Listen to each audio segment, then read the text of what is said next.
আবার মক্কাতে গম পাঠাতে শুরু করলো। পড়েন সুবহানাল্লাহ। ইহসান, ইহসান দিয়ে আপনি যেটা জয় করতে পারবেন, you can win the heart of your enemies. ইহসান দিয়ে আপনি আপনার শত্রুর হৃদয়কে জয় করতে পারবেন। আওয়াজ করে বলেন ঠিক কিনা?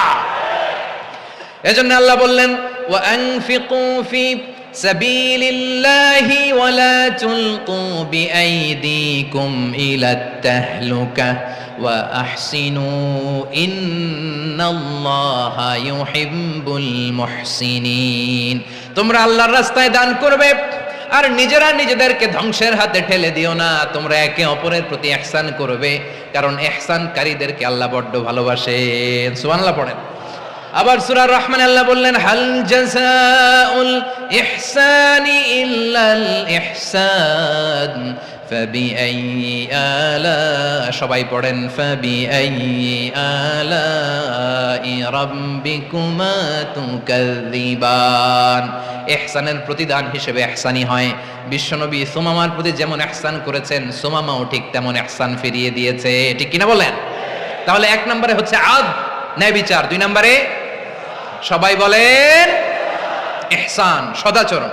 ইহসান দুই ধরনের প্রিয় ভাইরা, ইহসান ফিল ইবাদা, ইহসান ফিল মুআমালা।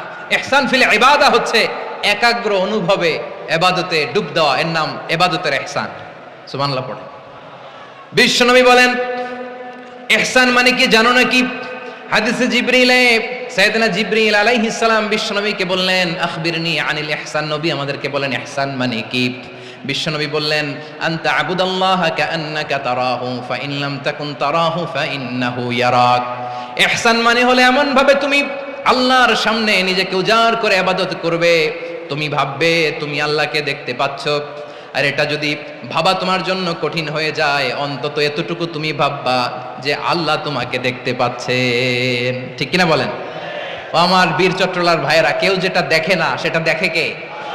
এই বিশ্বাস হৃদয়ের মধ্যে আছে? নামাজে যখন দাঁড়ান এই ফিলিংসটা আনা যাবে? হ্যাঁ, এশার সালাত তো এখনো হয় নাই না? আলোচনা শেষে এশার সালাত এখানে অনুষ্ঠিত হবে, তাই না? আচ্ছা বলুন তো, আমরা এশার সালাত পর্যন্ত বেঁচে থাকবো এই গ্যারান্টি আছে কার কার? হাত তোলেন। কয়েকজন হাত তুলছে পেছনে, না বুঝে তুলে ফেলছে। এশা পর্যন্ত যে আমরা হায়াত পাবো কোনো গ্যারান্টি আছে? সবাই আওয়াজ করে বলেন গ্যারান্টি আছে? গ্যারান্টি নাই। এজন্য বিষ্ণু ইসলাম বলেছে এমন ভাবে নামাজে দাঁড়াও, ইবাদত করো, মনে করো হতে পারে এটাই আমার জীবনের শেষ নামাজ। পারফর্ম দ্য সালাহ as if this is your last and final prayer. এমন ভাবে সালাতে দাঁড়াও, ভাবো হতে পারে এটাই তোমার জীবনের শেষ নামাজ। এমন ভাবে নামাজে দাঁড়াও, ভাবো এটাই শেষ নামাজ। তাহলে নামাজে একাগ্রতা বাড়ায় দিবে কে?